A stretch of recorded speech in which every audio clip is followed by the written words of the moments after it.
Let me begin by thanking Father Tom for his very kind words of welcome. It is my pleasure, my joy to be able to be with you tonight to reflect together on Mary, but especially Mary as she is known at the foot of the cross of her Son.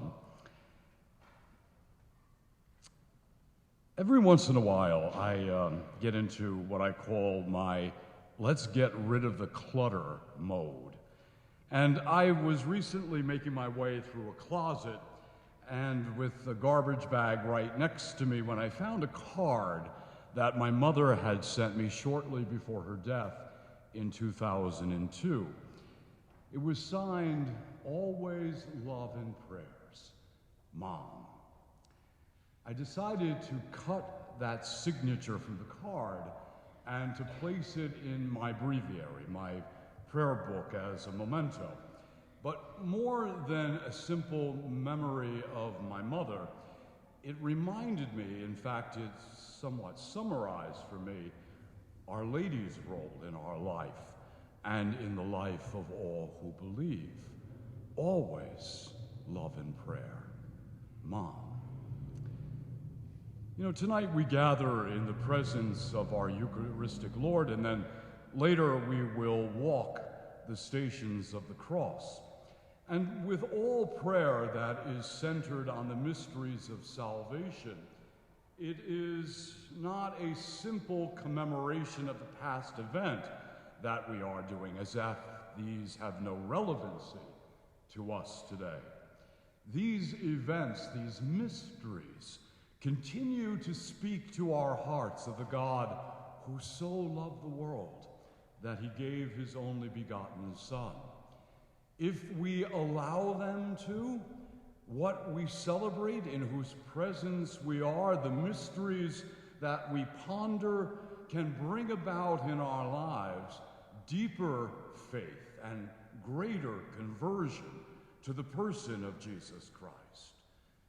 But tonight, we will walk these stations in union with Mary, the woman who stands by the cross of her Son.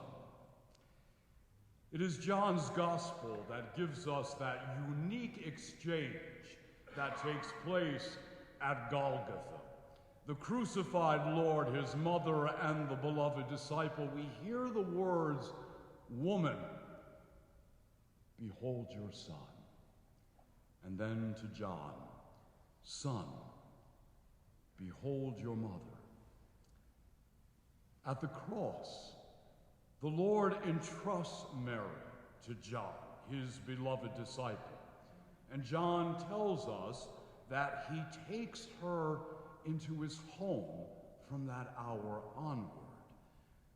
In the original Greek of the New Testament, that phrase, "takes her into his home," can also be translated as, "he takes her into his heart." And that is what the disciple of every age is asked to do, to take Mary into our hearts, as she has clearly taken us into hers. Jesus entrusts Mary to the church as mother, establishing her in a maternal relationship with believers of every generation. As St. John Paul II taught us, and I quote, "Mary's spiritual motherhood transcends the boundaries of time and space. Her motherhood is part of the Church's history for all time because she never ceases to exercise her maternal office or to help us." It is Luke in his Gospel who tells us that Mary treasured all these things and she pondered them in her heart. Mary constantly is contemplating the meaning of the events of salvation as they unfold in her and in the life of her beloved Son. And in this pondering, in this search to understand so that we might respond, she is the model of the church at prayer, that is always seeking to discern God's presence and his action in the world. But more than a discerner, she is the one who actively cooperates in those events. She surrenders herself wholly and without reservation to God's saving work, and she repeats over and over again her fiat, let it be done, as she first spoke those words to Gabriel. John Paul also taught us this: man, you and I, cannot live without love. The human person remains incomprehensible. His life is senseless if love is not revealed to him. The man who wishes to understand himself, not just in accordance with the immediate and the sometimes superficial standards and measures of being, must, with all of our unrests, our uncertainties, our weaknesses, and our sin, draw near to Jesus Christ, who fully reveals God to man and who reveals man to himself. We are in the presence of the love that renders our lives comprehensible.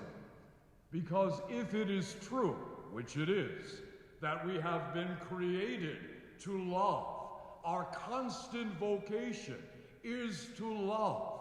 It is our call to holiness now, and it is our perfection in the life of heaven. Then all that we need, all that we long for, the fulfillment of all desire, is here on the altar before us. For where Jesus is, there is the fullness of life. There is the kingdom of heaven. Mary was not incidental to God's plan of salvation. She was and she is an active participant in it.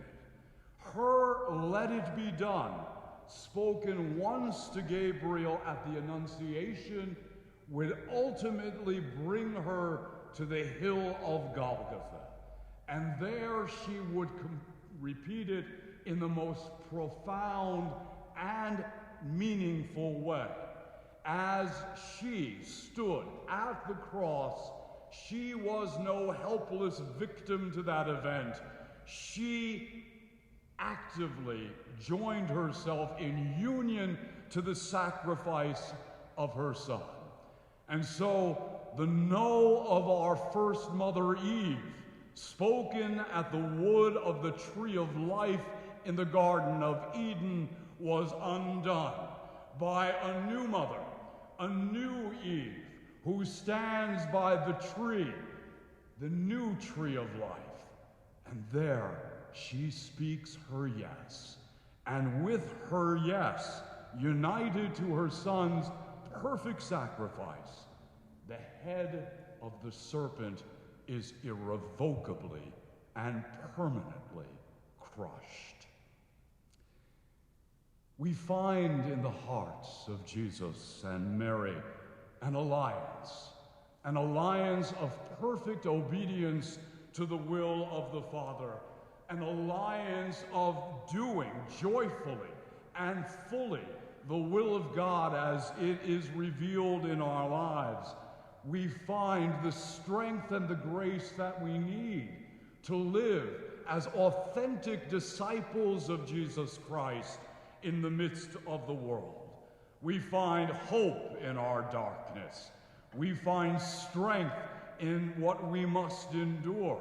We find calling and purpose, and we are delivered from the mediocrity of the age so that we may be, as God calls us to be, light for the world and salt for the earth, that we might be a people who know, in fact, that we are redeemed, that Christ has done for us what we could not do for ourselves. And because of that, and because of his glorious resurrection, everything is changed. Everything has now been promised to be made new again. There is no tear that we cry that goes unnoticed. There is no joy that is unheeded. There is no suffering that lacks purpose. Our lives have been imbued with the sacredness of the divine presence because we are the sons and daughters of God. We are the sons and daughters of her who is mother of the Lord and mother of the church. And so may we find in this alliance of hearts of Jesus and Mary the love that makes us comprehensible to ourselves, as St. John Paul II said. And may we find new confidence to draw nearer to Jesus Christ, who reveals to us who God is and who shows us who we are in the light of God. Always love and prayer. Mom summarizes for me this spiritual maternity that transcends time and space and leads us tonight to ponder anew the mysteries of our salvation in Jesus Christ, and to do it in union with her, the new Eve, whose yes permanently crushed the head of the serpent.